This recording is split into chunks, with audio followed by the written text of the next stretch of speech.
So what I'd like to do on this video is show how you can use the graphs on your TI Nspire to check for the conditions for a regression inference. So we have the linear, independent, normal, equivariance, and random.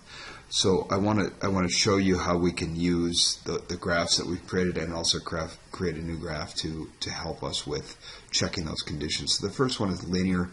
Examine the scatter plot to check that the overall pattern is roughly linear. Look for curved patterns in the residual plot. Check to see that the residuals center around the line where the residual is equal to 0. So what we're going to do there is come to our calculator. So we look at our calculator.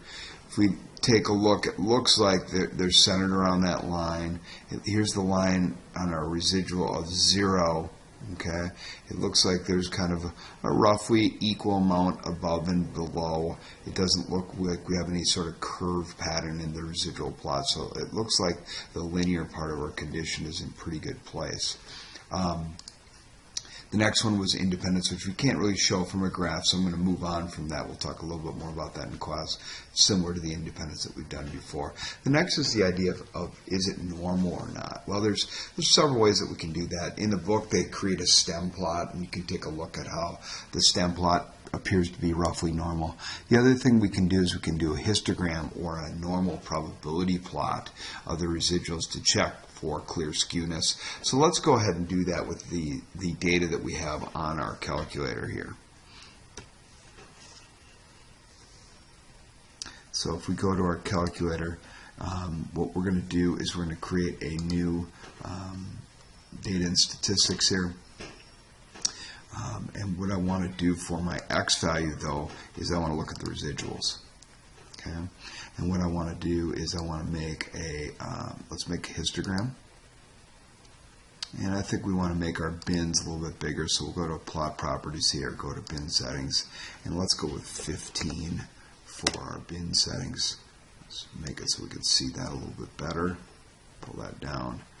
And as we look at that now, so think about what we're trying to do here. We want to be able to show that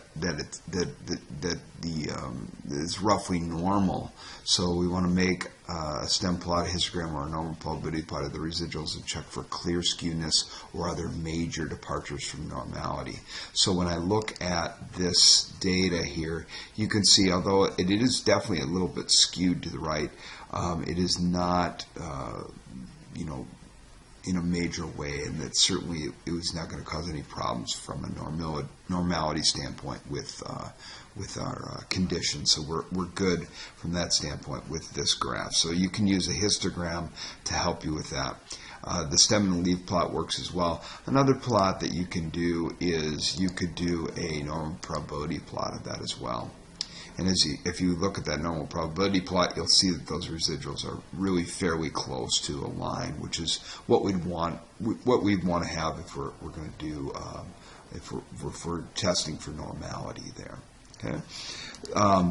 Then the last thing is this idea of equal variance. So we want to look at the scatter of the residuals above and below the residual line, and the amount of scatter should be roughly the same from the smallest to the largest x values. So we don't want to see, as our x values get bigger, that the scatter gets larger as well, or the scatter gets smaller as well.